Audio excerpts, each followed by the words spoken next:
Ano? Meron? May Lumusot siya dito eh. lumusot? Gano'ng kalaki?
Mariit daw ang lugar na ito.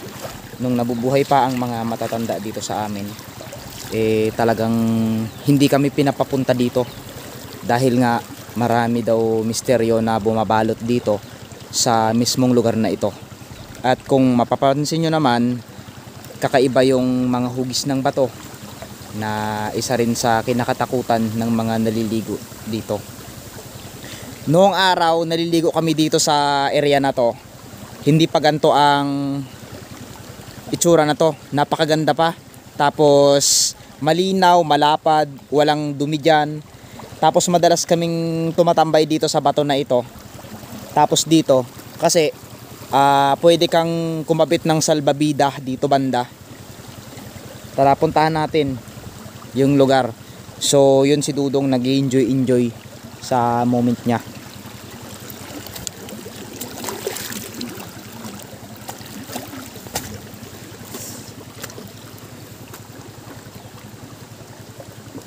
So ganito kahirap ang daan papunta doon. Sa ngayon na hindi na ito nililiguan ng mga bata sa amin dahil hindi naman siya marumi. Kumbaga, pansinin nyo lang itong lugar na ito ay nakakatakot naman talagang liguan. Feeling mo kasi mayroong hihila sa'yo doon banda. Kasi nung natuyuan ito noon, may butas dito na pinasok namin. Ngunit hindi namin tinuloy dahil nakakatakot. Puta, vlogger kami ngayon.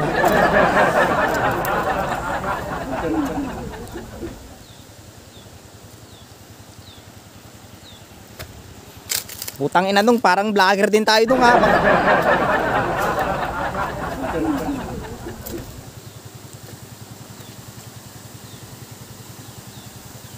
Dong, kunwari may napansin ka doon na gumalaw. Kunwari may napansin kang gumalaw doon, yan, ganyan ka, tapos bumalik ka bigla. Parang nagulat ka lang bigla. Yan. Sige. Ano yon?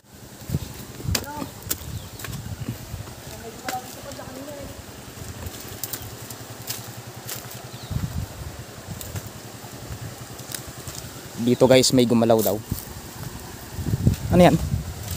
May gumalaw? Meron gumalaw dito gagi. Meron? May Lumusot siya dito eh. lumusot? Gaano kalaki? Dito dumaan oh. Baka bayawak.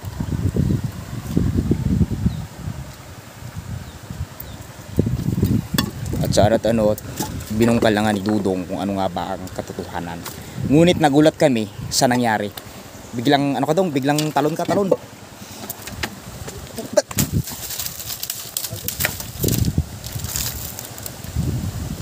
At nakat na nga ang aming